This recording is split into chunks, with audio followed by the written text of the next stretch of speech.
Ça m'est arrivé plusieurs fois d'écrire les vidéos pendant que je regarde l'événement en direct pour pouvoir sortir la vidéo le plus vite possible juste après. Carrément, je devais faire les deux scénarios. De toute manière, je sais que Ilia Topuria va l'emporter, donc je peux déjà commencer à écrire ma vidéo pour la victoire d'Ilia Topuria. Le danger, c'est la soumission.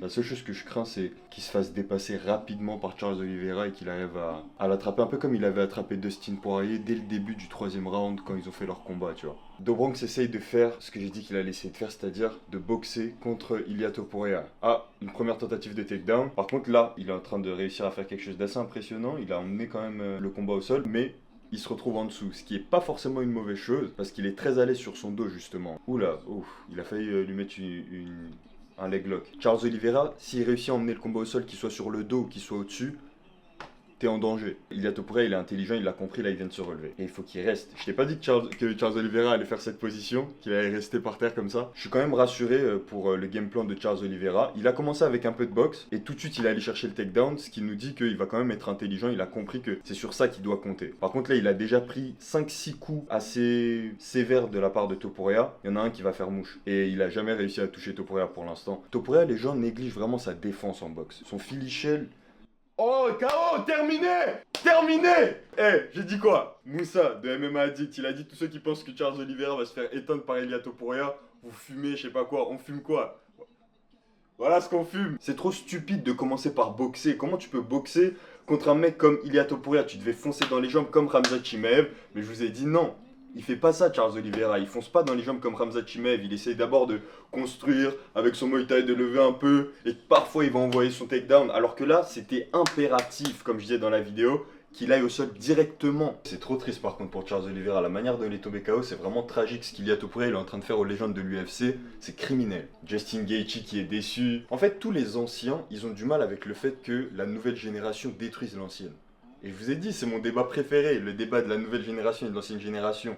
C'est pour ça que les nouveaux, on les appelle les GOAT. Pour la simple et bonne raison que la nouvelle génération est toujours meilleure que l'ancienne, comme l'a dit Georges Saint-Pierre. C'est normal, c'est l'évolution des sports. Justin Gaethje, Dustin Poirier, ils voulaient tous que Charles Oliveira réussisse à battre Ilia Topuria, parce que Charles Oliveira, il représente ces combattants de l'ancienne génération. Mais là, Ilia Topuria, il vient apporter quelque chose de nouveau. Je vous ai dit, c'est propre. La manière dont Ilia Topuria combat, c'est propre. C'est la nouvelle génération. Il n'y a plus question de grinta, il n'y a plus question de à quel point tu as un bon menton. C'est pas ça. C'est plus ça maintenant. C'est la propreté de ton game plan, la propreté de ton exécution du game plan. Là, le game plan de Charles Oliveira, il était clair. Boxer un petit peu avec Ilia Topuria et réussir à l'emmener au sol. Il a réussi à l'emmener au sol et en plus, il avait l'avantage de ne pas avoir besoin d'être au top dans la position au sol. Il avait juste à l'emmener au sol, qu'il soit en dessous ou au-dessus, il était dangereux. Il a failli soumettre Ilia Topuria, hein. Il l'a attrapé un peu avec un leg lock et tout, mais c'est pas allé loin. Ilia Topuria lui-même, c'est un grappleur d'élite. C'était évident le résultat de ce combat.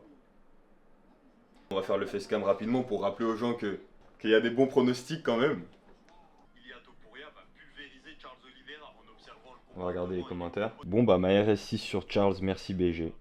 Malheureusement t'as perdu ta RS6 frérot. Cette voix n'a jamais dit la vérité. Faut miser le contraire de ce qu'il dit. Bah pas toujours apparemment. Merci mon gars, grâce à toi Charles Oliveira va gagner. Victoire par KO de l'allemand, oui les gars. Ilia Topuria est allemand. Est-ce qu'on peut terminer ce débat une bonne fois pour toutes là en commentaire? Les gars, quelqu'un qui est né en Allemagne. Il est né en Allemagne. Déjà, ça devrait être suffisant. Il est né en Allemagne. Ok. Quelqu'un qui est né en Allemagne, qui a grandi en Allemagne, qui n'a pas grandi genre de 0 à 3 ans, pas de 0 à 5 ans, de 0 à 7 ans. Donc il parle allemand, il va à l'école en Allemagne, sa première maîtresse est allemande, ses profs sont allemands, sa vie est allemande, il parle allemand. C'est un enfant allemand. Il est allemand. Dites-moi en commentaire si selon vous, il est allemand, une bonne fois pour toutes, parce que j'ai l'impression que personne ne sait qu'il est allemand. C'est un chaos qui était censé me rendre vraiment triste, parce que Charles Oliveira, Max Holloway, c'est des combattants qui sont là depuis le début. On n'a jamais connu l'UFC sans eux. Le moment où Charles Oliveira est au sol et il prend les derniers coups là, c'est vraiment terrible. Si j'étais en tant que fan, j'aurais vraiment mal dormi. J'aurais vraiment mal dormi, mais je suis pas qu'un fan, là, je produis aussi du contenu sur la chose. Donc pour moi, c'était juste le combat le plus facile à prédire, le combat le plus facile à pronostiquer. Évidemment qu'Ilia Topuria allait mettre KO Charles Oliveira. Je l'ai dit, Charles Oliveira, il avait qu'une seule chose à faire dans ce combat, c'était foncer dans les jambes d'Ilia Topuria dès le début du combat. On va parler de tout ça dans les prochaines vidéos. En attendant, tous ceux qui avaient parié pour Charles Oliveira, je vous attends en commentaire. Très bien ça. Ok. Ok, on en parlait. Ok, on en parlait comme le combat le plus. Charles Oliveira, il a demandé la pitié d'Ilia Topuria, hein. C'est ce que je disais. le mind game qu'il y avait avant le combat, ça m'inquiétait un peu pour mon pronostic. Je me disais, Ilia Topuria c'est le meilleur combattant des deux, il a une meilleure boxe, Charles Oliveira se fait toucher, il va se faire mettre KO. Mais tellement Charles Oliveira a bien joué l'art de la guerre, il a bien été sympa avec lui, presque pour susciter la pitié chez Ilia Topuria. Moi j'avais peur que ça sorte un peu Ilia Topuria de son rôle d'antagoniste et que du coup ça se fasse ressentir dans la cage. Finalement ça s'est pas fait ressentir dans la cage. L'inévitable est arrivé, Ilia Topuria a mis KO Charles Oliveira, c'est terrible ce que fait Ilia Topuria à toutes les légendes de l'UFC. Il y a pas mal de choses. Ok, là je suis sur la fin du montage du podcast, du coup que vous verrez sur Karate Bushido Actu. J'ai déjà terminé la miniature, il me reste plus qu'à exporter et à importer sur YouTube. Après ça j'ai les 3 vidéos courtes à écrire, tourner, monter. Mais le podcast j'aime bien le faire à chaud, il n'y a pas d'écriture. Avant j'écrivais mes podcasts, maintenant je les fais en freestyle, surtout après les combats vu que c'est beaucoup de ressenti. J'aime bien les faire un peu en freestyle où juste c'est mes pensées dans ma tête que j'essaye de structurer quand même d'une manière agréable à écouter. Mais ça reste quand même un freestyle alors que les vidéos courtes elles sont toutes écrites. Et là il faut que je les écrive justement. Donc on poste ça, je pense que la miniature est assez satisfaisante, Ilia Topuria vers une 3ème ceinture.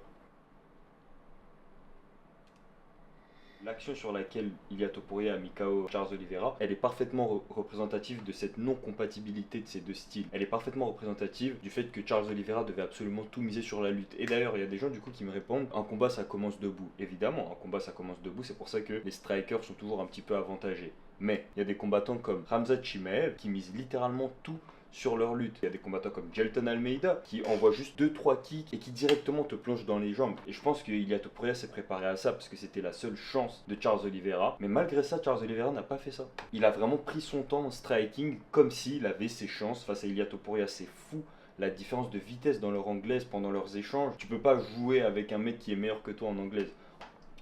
Du coup là, je suis en train d'écrire la 2ème vidéo, il m'en reste une à écrire. Tout doit sortir aujourd'hui vu que c'est jour de combat, tout le monde est en train de parler de ça. Ce qui est bien aussi hein, avec le fait de sortir les vidéos le jour même, c'est que les gens ont vu le combat, dans tous les cas ils veulent s'exprimer dessus. Et soit ils vont s'exprimer sur le combat sur Twitter, soit ils vont s'exprimer sur le combat dans les commentaires de quelqu'un. Mais ils vont dire leur pensée quelque part. Je suis content de pouvoir donner ce service entre guillemets, qu'il y a un endroit où si vous voulez débattre de MMA, vous allez dans les commentaires d'Absalon MMA, vous avez plein de monde avec qui échanger, et si tu vas dans les commentaires c'est la guerre à chaque fois, je m'amuse à lire les commentaires des gens, c'est toujours assez divertissant. C'est parti. Il y a un combat aussi dont on ne parle pas assez après cet événement, c'est le combat de Kai Kara France et Alexandre Pantoja. Alexandre Pantoja, les gars, je sais pas si on peut continuer d'appeler Dimitri Johnson le GOAT des flyweight, et je sais que les gens détestent quand je dis ça, mais la différence que Alexandre Pantoja fait avec le reste de sa catégorie, c'est pas la même différence que Dimitri Johnson faisait avec sa catégorie à son époque. Ce que j'ai dit dans la vidéo courte, parce que c'est un des sujets des vidéos courtes que je vais sortir aujourd'hui. Oui, pour l'instant, la longévité n'est pas de son côté, la longévité est plus du côté de Dimitri Johnson, donc c'est assez difficile de faire cet argument. Et c'est pour ça que je termine la vidéo en disant, c'est peut-être pas clair dans la tête de tout le monde pour l'instant, mais le temps va nous prouver que Alexandre Pantoja est le meilleur flyweight de l'histoire de l'UFC. Il est vrai que Demetrius Johnson a régné sur sa catégorie sur une plus grande période que le Brésilien, certes.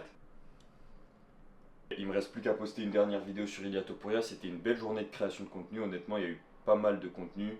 Podcast, facecam, 3 vidéos courtes. Je pense que on en a assez pour la journée. Dites-moi aussi en commentaire si l'événement était à la hauteur de vos attentes. Selon moi, c'était assez satisfaisant. Maintenant, est-ce que c'était à la hauteur du combat le plus hypé de l'année, l'événement le plus attendu de l'année, etc. Dites-moi tout ça en commentaire. Nous, on se retrouve dans un prochain vlog. Peace.